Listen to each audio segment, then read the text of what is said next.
is just my happy place. When I go for treks sometimes I'm like fitted.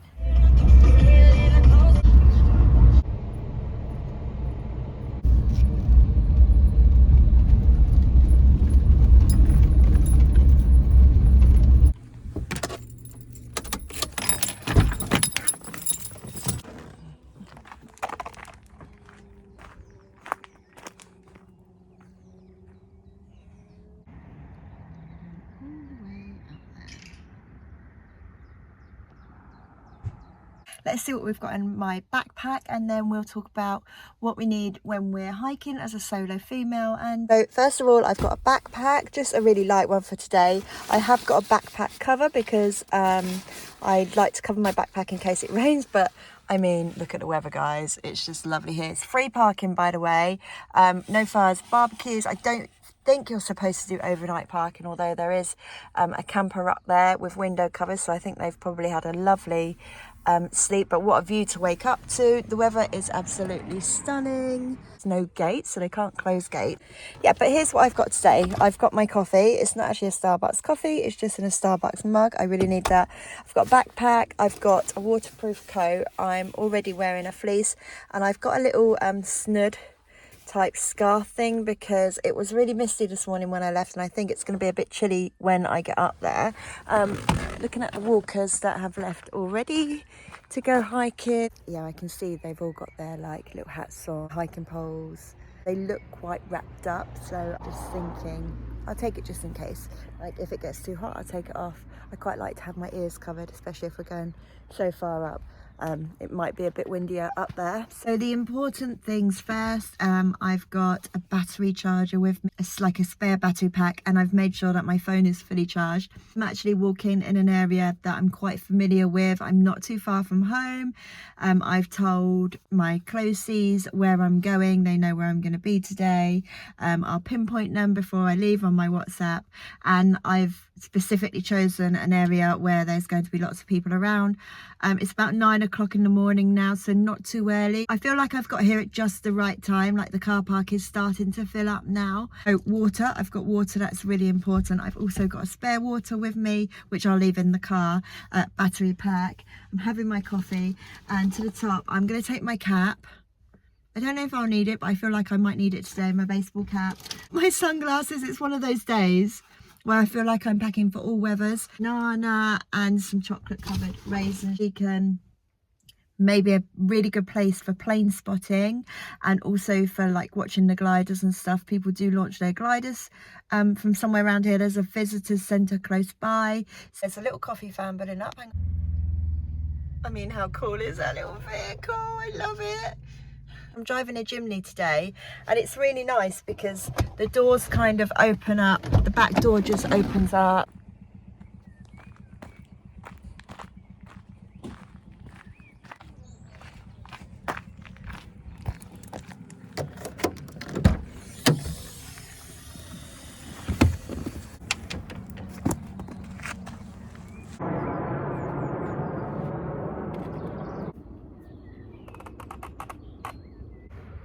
I don't know if you saw then, that plane was so low.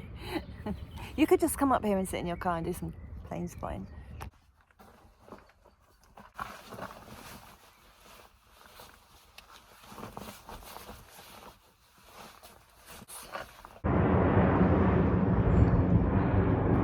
Okay, so we're going to start actual path that leads up to the beacon. It's a stony path. It's yeah, gravelly. There's my view, you can't see the beacon, but let's go.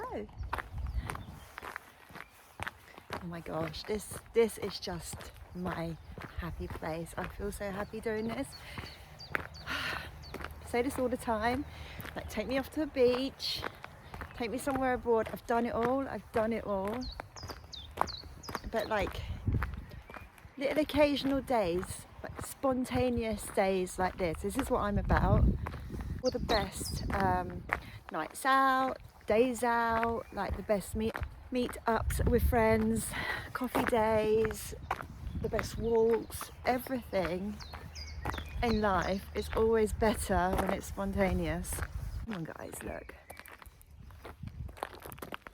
I mean, you can't plan the weather. And to wake up and have a day like this, it's just exciting, isn't it? Oh, so yeah, what I do need to do is stop and drop in my location. You know, I definitely didn't need to bring that fleece. I've forgotten how steep of a climb the beacon is. I've done this before, but it's been a while.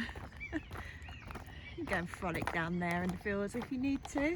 That's another way you can walk. There's a gate leading from the car park kind of down here. But I like the path, to be honest. Depends what sort of terrain you want, I guess. Lots of sheep in the field. Also, for families, not far from here is Dunstable Downs, and that's actually where the visitor centre is, toilets, a cafe. It's all National Trust. You do have to pay to park, and I do remember it being quite pricey to park there.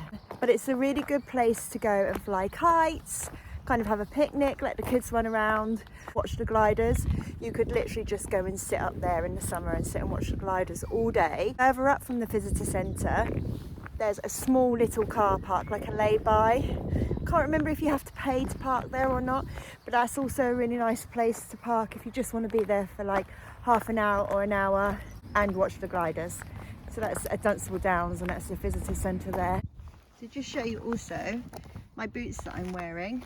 They're just the Peter Storm walking boots. They're very muddy. They're just from Go Outdoors, and I got them on a recommendation of Julia Bradbury. She wears them. I really like those programmes where she does all those walks in Britons and stuff.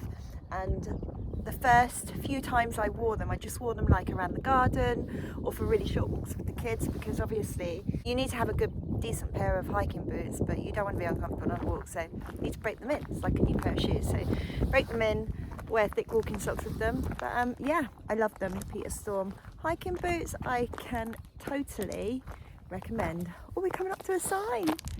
The big Ivinghoe Way walk. Those views, guys. Oh, gorgeous. And I love this. So yeah, it's the Ridgeway Trail, by the way.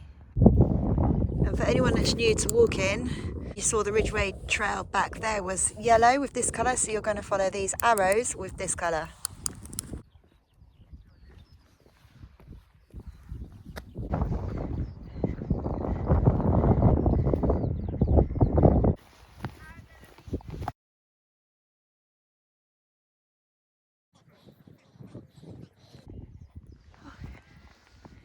Feeling the pace. Ooh. That hill behind me.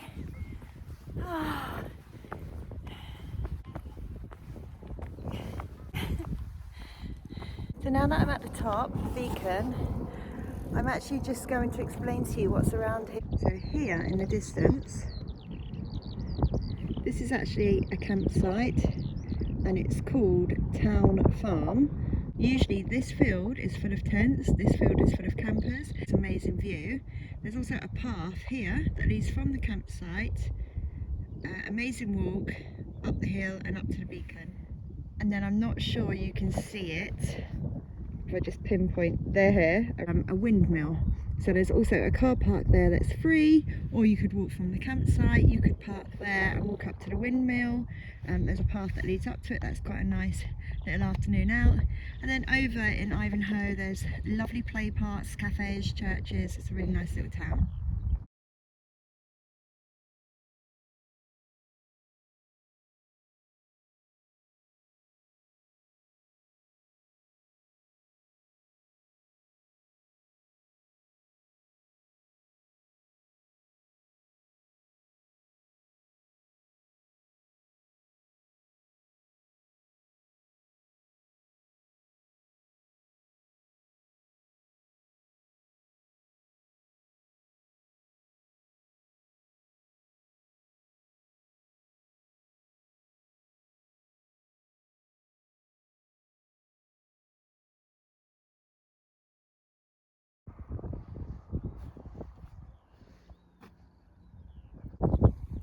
Guys, it's quite windy up here now. Red kites everywhere.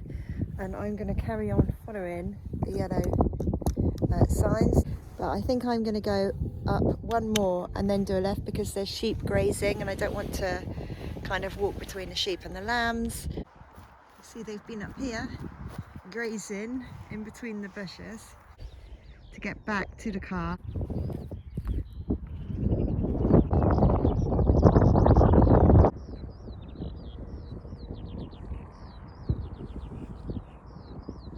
I'm just going to check at the end here if it is a public footpath. On the right route I can go this way. I want to get to that path.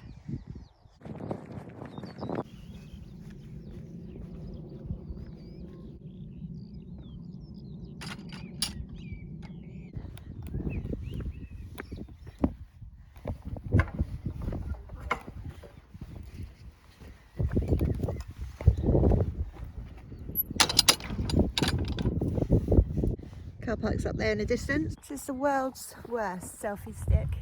Do you know, I also forgot my earpods today. I really wanted to have a little sing-song. One thing I've been doing recently is constantly listening to music. Looking for a new album, or can someone share their Spotify playlist with me for like a walking playlist? Recently gave up my membership at the gym because it's summer now. I'll be out in this. It's time to get serious with the shades. By the way, just adding it in now as another little tip, do not forget to bring your driving shoes, because you don't want to be driving in your walking shoes and then when you park up, or when I go for treks sometimes with my group of ladies that I go trekking with, we like to stop at a cafe or something for a drink, and the worst thing is when you traipse through somebody's like cafe or restaurant or pub somewhere in your walking boots with all your mud, and they're uncomfortable to drive in. So as soon as I get back to the car, I'm putting my trainers on. It's like that saying, isn't it? Body off Baywatch, face off Crime Watch. Sorry. So this is why it takes me so long on my YouTube channel in between. Like I have massive gaps where I don't film videos for ages. When I come on a trek, do people really want to see me or hear me rambling on to myself? I mean, apart from giving you information about the local area, you know, what else can I say? I get some really nice messages through this channel from women, mostly women, who want to go on hikes, or I get a lot from mums that want to take their kids like camping on their own but feel a bit wary about doing it. So do feel free to message me. We're up here now. Oh, hang on. Up there.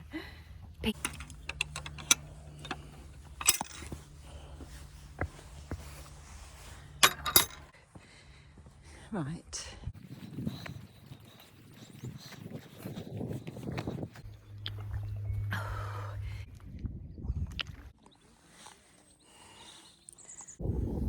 I just spent the last few minutes throwing a stick for a dog. She's not gone down there. It's called Lottie. She was cute. I must show you actually these walking pants that I'm wearing. And I'm back. So I started from here. I walked along. That's where the sign was. Then I walked up to the beacon, across, stopped to see the red kites, walked back down to find the public footpath. Oh my gosh, I'm so out of breath. Down this long path here, that's where the long chalky path was, and then up the hill, and it doesn't look like it, but well, you can see it's a bloody big hill. I did it. I did it again. I pushed myself and I did it. I came out on my own, did a trek that I wanted to do, feeling happy, clear head, strong body, strong mind. Now it's time for a little bite to eat. I don't need another coffee or a drink. There's a little coffee van.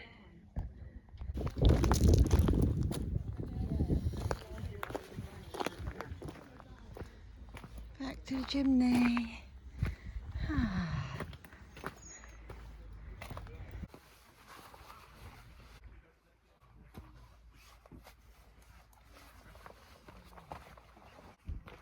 And they're kind of like...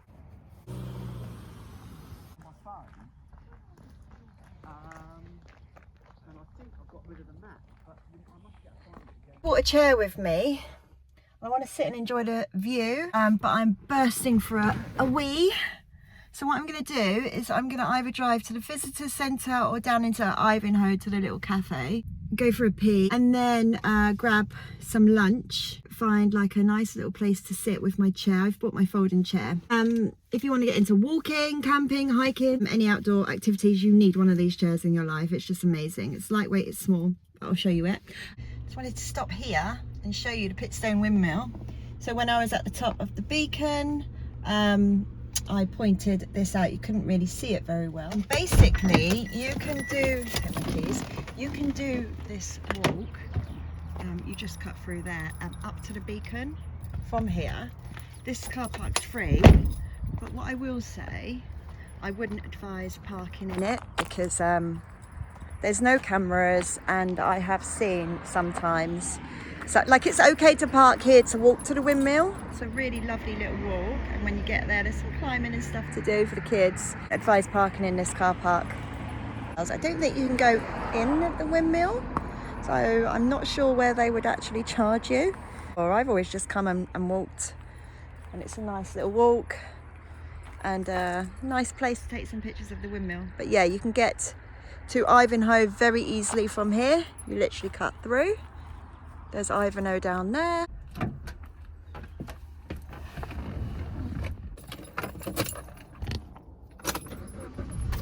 Let's go. So I'm having a little giggle to myself having the camera in the car. Back in the day, I used to be a grid girl. I used to get hired by working for like a motorsport event company, and I'd spend my summers, or actually I did it for like one summer, either at Castle Combe or Silverstone with motorbikes and the cars, whatever. Anyway, through that job I got this other presenting job for a car company, and it was called something along the lines of Hot Girl, Hot Car, something like that. And what it was the motorsport models, like the grid girls, having to get in a car with cameras all over the car, a bit like Top Gear for like young busty women. Yeah, anyway, as I was saying, so we used to have to film in the car, but we used to have to learn this whole script, the particular car that we were given for that project. The camera crew following in their cars behind. You had to like really know your script, because when you're driving you can't look down at a script, so you had to memorize it all. Anyway, that's what it reminded me of. Shawn Mendes and Justin Timberlake, Cry Me a River next. That is the sound of your group chat talking about The Last of Us from Sky again. But you haven't seen it because you don't want... Everything is